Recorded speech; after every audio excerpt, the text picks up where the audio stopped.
প্রসাদ স্বরূপ বিতরণ করে গেছে। কি না সময় গেলে জীবের সাধন হবে না। ওরে মনে রে আমার, তোমার সময় গেলে সাধন হবে না। ওরে মনে রে আমার,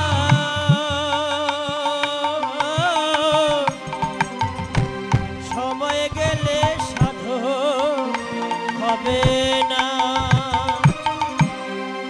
তুমি জানো না খালে বিলে থাকে নামি জল সকালে।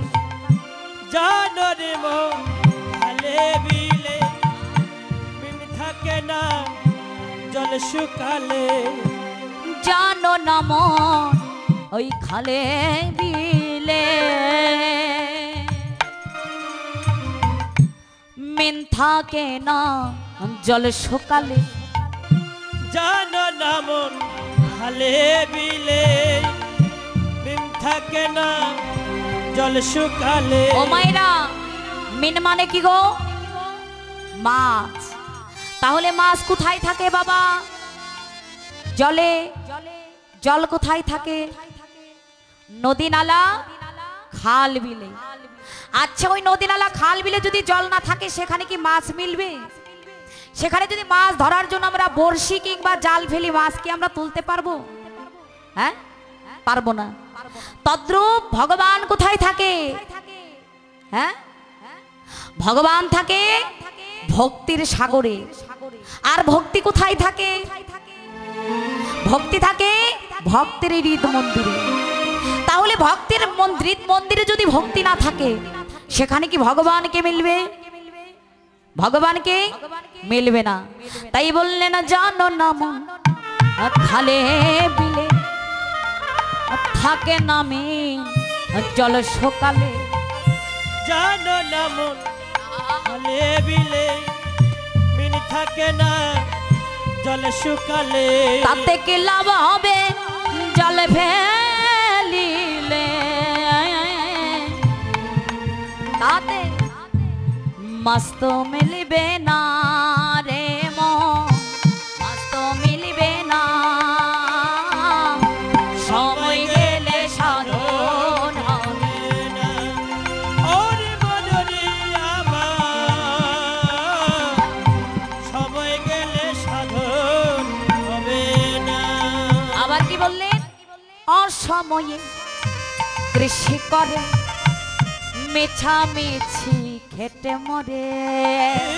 অসময়ে কৃষি করে মিছামিছি খেটে মরে। ও মায়েরা, এক সময়ের এক সিজনের ফসল আরেক সিজনে যদি বপন করা হয় আশানুরূপ ফল পাওয়া যাবে? হ্যাঁ, আপনি মোলার দিনে যদি পটল লাগাই দেন পাবেন? হ্যাঁ, তাতে ফল ভালো পাবো না আমরা, গাছ হবে। তাই ভাবুক কি বললেন? অসময়ে কৃষি করে মেছামেছি খেটে মরে। অসময়ে কৃষি করে মিছামিছি খেটে মরে। গাছ যদিও বা হয় বীজের জোরে, তাতে কি হয় না? ফল তো ধরে না রে মন, ফল তো ধরে না। সময় গেল হরি হরি হরি বল। ওরে মনে রে আমার।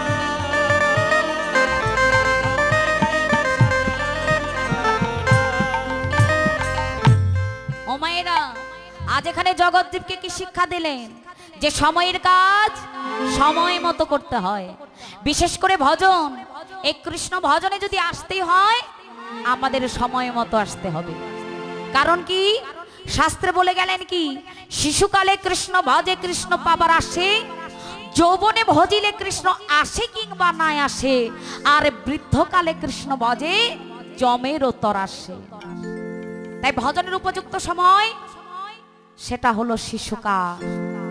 তার সাক্ষাৎ প্রমাণ রাজপুত্র দ্রৌব, অহল্যা গৌতম মুনির পুত্র সদানন্দ, হিরণ্যকশিপুর পুত্র প্রহ্লাদ, তারা শিশুকালে কৃষ্ণ ভজন করে আমার গোবিন্দের শ্রীপাদ পদ্ম লাভ করেছিল। তবে এখানে যারা যুবক আছেন তারা বলতে পারে, তবে কি যৌবনে ভগবানকে বুঝলে আমরা ভগবানকে পাবো না? যৌবনেও পাওয়া যাবে। তার সাক্ষাৎ প্রমাণ কে কে?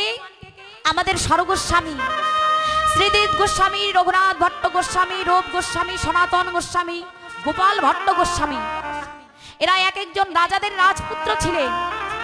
তারা রাজ সিংহাসনকে পরিত্যাগ করে এই যৌবনে সে আমার রাধা গোবিন্দের ভজন করে ওই বৃন্দাবন তারা লাভ করেছিলেন। বৃন্দাবনে তাদের দেহ খানা রেখেছিলেন। তাই গৌর হরি হরি বল, হরি বল, হরি বল। আবার যারা বয়স্ক আছেন তারা মনে আঘাত নেবেন না যে তবে কি বৃদ্ধকালে ভগবানকে পাওয়া যায় না? বৃদ্ধকালেও ভগবানকে পাওয়া যায়। শাস্ত্রে বললেন সাধু সঙ্গ, সাধু সঙ্গ সর্বশাস্ত্রে কয়, লবামাত্র সাধু সঙ্গ কর্ম সিদ্ধি হয়। যদি পূর্ণ জন্মের স্বীকৃতি থাকে বাবা, যদি সাধুগুরু বৈষ্ণবের চরণে প্রণতি থাকে, যদি কৃপা ভিক্ষা কোনো জন্মে করে থাকে, যদি সঞ্চিত থেকে থাকে, তবে এই বৃদ্ধকালে ভজন করেও আমার রাধা গোবিন্দের শ্রীপাদ পদ্ম অর্জন সম্ভব। রাধে রাধে। তাই বললেন সখীরে বলিও তুলসী, আমার বল্লভের খবর একটিবার নিয়ে আয়। এবার তুলসী বলছে রাধে তোর বল্লভের খবর নিয়ে আসবো, বেশ ভালো, তোর বধুর সংবাদ তোকে এনে দেব। কিন্তু এ রাধে তোর বধুর সংবাদ যে আমি তোকে এনে দেব, এর বিনিময়ে তুই আমায় কি দিবি? এবার তো রাধারানী বিপদে পড়েছে যে হ্যাঁ রে তুলসী, আমার বল্লভীর সংবাদ তুই আমায় এনে দিবি, এর বিনিময়ে আবার তোকে কিছু দিতে হবে। বলছে হ্যাঁ দিতে হবে। ওই কি, এই জাগতিক জগতে কোনো কিছু পেতে হলে তার বিনিময়ে কিছু দান করতে হয়, হয় না মা? কিছু পেতে হলে তার বিনিময়ে কিছু দান করতে হয়। তাহলে বল রাধে তুই আমায় কি দিবি? এবার রাধারানী বলছে সখী রে, তুই যদি আমার বল্লভের সংবাদ আমায় এনে দিস, এই যে আমার গলায় তুই আমার গজমতির হারখানা দেখছিস, এই হারখানা আমি তোকে দান করব। তুলসী বলছে রাধে তোর ওই গজ চাই না, হারও চাই না। বলি এই রাধে তোর গজও চাই না, তোর ওই হারও চাই না। তোর ওই হারের মাঝখানে যে মতিটুকু আছে, যদি আমায় দান করতে হয় রে রাধে, কৃপা করে তোর ওই মতিটুকু আমায় দান করিস।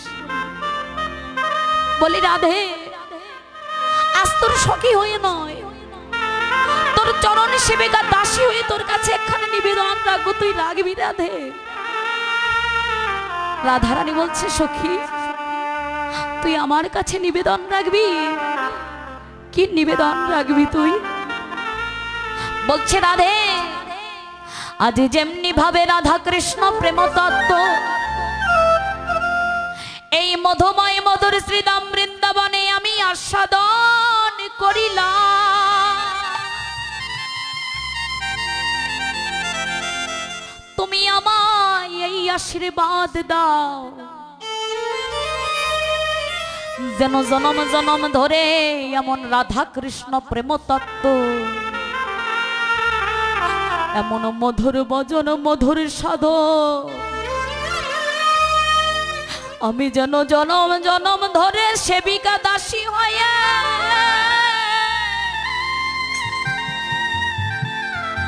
তোমার চরণে সেবিকা দাসী হয়ে আমি যেন দর্শন করতে পারি। রাধারানী বলছে তথাস্তু, মনোবাঞ্ছা পূর্ণ হবে। শুধু আজ নয় তুলসী, এই জগৎ মাঝে যত যতবার রাধা কৃষ্ণর মিলন হবে ততবার তুমি সাক্ষী হিসেবে রয়ে যাবে।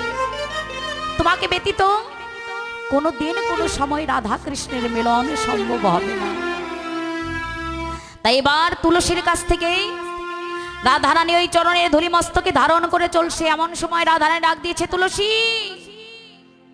একটু দাঁড়া তুলসী, এই যে আমি বিনা সুতায় মালাখানা গেঁথেছি, ও মায়েরা, রাধারানী গোবিন্দের জন্য বিনা সুতায় মালা গেঁথেছে। এই জাগতিক জগতে আমরা সকলেই ভগবানকে নিবেদন করার জন্য মালা গাঁথি। সেই মালা কেমন করে গাঁথি বাবা? সুই আর সুতো দিয়ে মালাকে মালার সঙ্গে আমরা ফুলকে ফুলের সঙ্গে গেঁথে মালায় রূপান্তর করি। কিন্তু রাধারানী গোবিন্দকে নিবেদন করবে কিসের মালা? বিনা সুতায় মালা। রাধারানী আমার একটু একটু নয়নের জল দিয়ে ওই ফুলের সঙ্গে ফুল মিশাইয়ে গোবিন্দ চরণে নিবেদন করবে বলে মালা গেঁথেছে।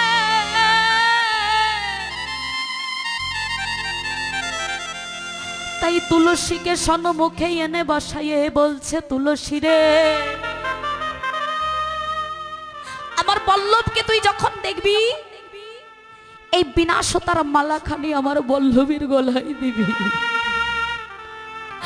আর এই যে কর্পূর মিশ্রিত তাম্বুল আমি তোকে দিলাম, এই কর্পূর মিশ্রিত তাম্বুল আমার বল্লভীর অধরে দিবি। কিন্তু সখীরে, আমার বধুর ওই বদন পানে যেন তাকাস না। তুলসী বলছে, হ্যাঁ রে রাধে, তোর বল্লভীর গলায় বিনা সুতায় মালা পরাবো, অধরে কর্পূর মিশ্রিত তাম্বুল দেব, তার বদন পানে তাকাবো না। বলছে না সখী, তুই যদি অধরে ওই কর্পূর মিশ্রিত তাম্বুল দিতে গিয়ে একটিবার ওই বদন পানে নয়ন দিস, তাহলে তুই তো আর ঘরে ফিরবি না রে সখী। তুই যে চিরজনমের মতো আমার বধূর সেবায় লেগে যাবি। আর তুই যদি গৃহে ফিরে না আসিস, আমার বল্লভের সংবাদ আমায় কে এনে দেব বল? এইবার রাধারানীর ওই চননধলি মস্তকে ধারণ করে তুলসী দেবী চলছে গহন কানন পথে। কেমন করে? যেন তুলসী তুলসী নাগরায় তুলসী তুলসী নাগরায়